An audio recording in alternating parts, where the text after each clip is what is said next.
All right, welcome back. So in this video, we're going to talk about how to remove set items. To remove an item in a set, use the remove or discard method.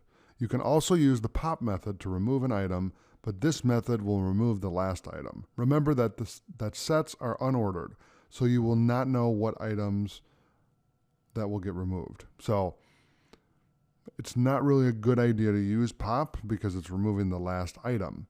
The return value of the pop method is the removed item, okay? The clear method empties the set, and the delete keyword will delete the set completely, okay?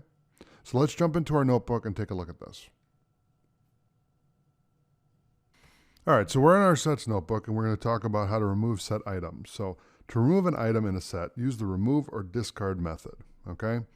So what we're going to do is we're going to grab our set up here, and I'm going to paste that down here, and then we're going to do our set.remove, and we're going to do Google. Okay, and then we'll print our set. Okay, now when I run that, Google will be out of our set. Okay. The other example is the discard method. So remove Google again using the discard method. Okay. So again, it's going to give you pretty much the same results. I'm going to copy everything here, and we're just going to change remove to discard. Okay, and then we'll run that, and we get the same exact result. So you can use remove or discard as methods of removing a set item, okay? Okay, so you can use the pop method to remove an item, but this method will remove the last item. Remember that sets are unordered, so you will not know what item that gets removed. The return value of the pop method is the removed item, okay? But again, remember, with sets, it's unordered, so it's not really recommended to use that unless you want to just remove a random item, okay?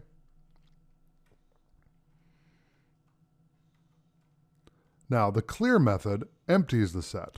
So for that, we would copy our set, paste it down here, and then we're going to do our set.clear, and then we print our set, and it'll throw an error.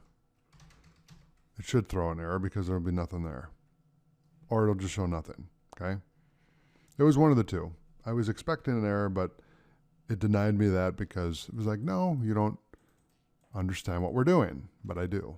So the delete keyword will delete the set completely, okay? Now this one will probably give us an error, but let's just play it out and see what happens. So I'll print our set, and let's see if we get an error. We do, because the set is not there. Okay, but that's a completely normal thing for it to do, is to throw an error because there's nothing there. It's not defined. Okay, so that is how you remove set items. So thanks for watching. I'll see you in the next video.